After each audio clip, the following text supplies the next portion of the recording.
Hello, bachon. Let's see the question. The question says, what fraction of the volume of an iceberg, density 917 kg per meter cube, would be visible if the iceberg floats? तो ए में पूछा गया in the ocean salt water density दे रखी है इतनी हमको, and B in the river fresh water density दे रखी है इतनी। कहा है कि when salt water freezes to form ice, the salt is excluded, so an iceberg could provide fresh water to a community. तो इन्होंने ऐसा बताया।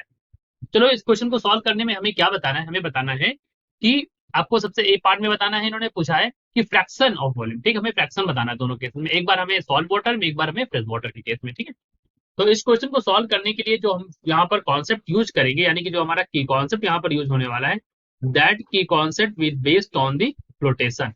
कैसे समझाते हैं देखो। तो अगर हम यहाँ पर बात करें की कॉन्सेप्ट के बारे में, ठीक है, तो उससे पहले हम आपको समझाते, देखिए यहाँ पर ये आप ये मान लीजिए कि जो कैपिटल वी है, this is the total volume of iceberg. Capital V जो है, it is the total volume of iceberg. ठीक, अब यहाँ पर ऐसे मान लीजिए यह जो है इस तरह से, तो ये आपका आइसबर्ग ऐसे करके यहाँ पर ऐसे तैर रहा है। ठीक, और यहाँ पर जो वी है, ये इस यहाँ पर पानी है, तो यहाँ पर ऐसे वाटर है इस जगह पर, और ये यहाँ पर ऐसे तैर रहा है। तो ये जो वी है, this is the volume inside water, volume inside water. ठीक है, अब यहाँ पर जो डेंसिटी है वो वाटर की, वो हमारा क्या है, रोयल लिक्विड की डेंसिटी यहाँ पर है। ठीक, तो अब यहाँ पर क्या अप्लाई होगा, यहाँ पर देखो ये जो आइसबर्ग है ये फ्लोट कर रहा है ना, तो इस कंडीशन में क्या होगा यहाँ पर कि ऐसा मान लीजिए कि आइसबर्ग की वजह से नीचे डब्ल्यू लग रहा है, और डब्ल्यू इज इक्वल टू क्या हो जाएगा, rho density of iceberg volume into g. और अपवर्ड इसको बैलेंस करने के लिए जो अपथ्रस्ट लग रहा होगा, तो that upthrust is equal to density of liquid volume into g.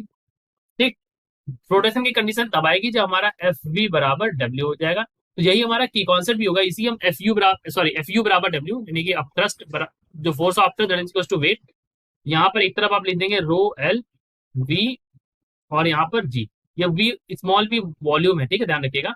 और यहाँ पर आइस के लिए है, और ये कैपिटल वी इंटू जी, तो जी से जी उड़ा दीजिए, तो आपको वी की वैल्यू क्या मिल जाएगी, यहाँ से मिल जाएगी rho i by rho L into capital V. ठीक है, तो ये हमारा यहाँ पर की कॉन्सेप्ट हो जाएगा, इसी का हम यहाँ पर यूज करेंगे फ्रैक्शन निकालने के लिए। ठीक है, चलो अब हम आगे बढ़ते हैं और ए वाले पार्ट को देखते हैं। सो इन द पार्ट ए अगर आप देखें बच्चों, यहाँ पर उन्होंने कहा है कि सॉल्ट वाटर डेंसिटी दे रखी थी, सॉल्ट वाटर केस के, या फिर फॉर ओशियन में बात कर लूँ। ठीक है, तो फॉर ओशियन डेंसिटी दे रखी है, दैट लिक्विड की वो दे रखी है 1024 केजी पर मीटर क्यूब। ठीक है, तो v इज इक्वल टू क्या हो जाएगा, यहाँ पर v इज इक्वल टू हो जाएगा 917 डिवाइड बाई 124, मतलब 1024, और यहाँ पर हो जाएगा v, यही तो होगा ना, आइसबर्ग और उसकी लिक्विड की डेंसिटी। तो आपको फ्रैक्शन निकालना है, so fraction visible is equal to, that is equal to capital V minus small v by v। ऐसे करेंगे तो कैपिटल V, स्मॉल v की वैल्यू आपको पता है, और यहाँ पर हो जाएगा कैपिटल V, यहाँ आ जाएगा डिवाइड बाई V। अब 1024 से 970 आप घटा दीजिए, तो 10,024 917, तो 7, ये आ जाएगा 0, ये आ जाएगा 1। ठीक है, तो यहाँ पर 107 बाई 1024, ये हमारा आंसर आ जाएगा ए पार्ट के लिए। ये हमारा फ्रैक्शन जो होगा विजिबल होगा। अब हम चलते हैं बी पार्ट पे चलते हैं। तो moving on to B part.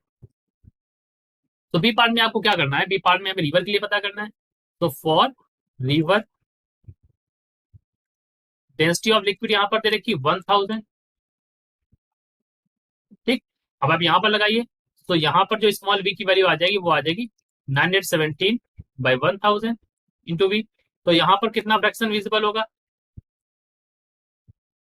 Similar method लगाएंगे यहाँ पर, तो ये हो जाएगा capital V minus small V by V. तो यहाँ पर हो जाएगा 83, घटाएंगे जब आप इसको घटाएंगे ना, तो 1000 तो 83 आ जाएगा। ठीक है, 83 बाई 1000 इंटू वी, और यहाँ पर वी आ जाएगा, ये वी और ये वी काट देंगे, तो इसका जो आंसर आ जाएगा वो आ जाएगा 83 बाई 100, सॉरी 1000। ठीक है, 83 बाई 1000 आ जाएगा यहाँ पर।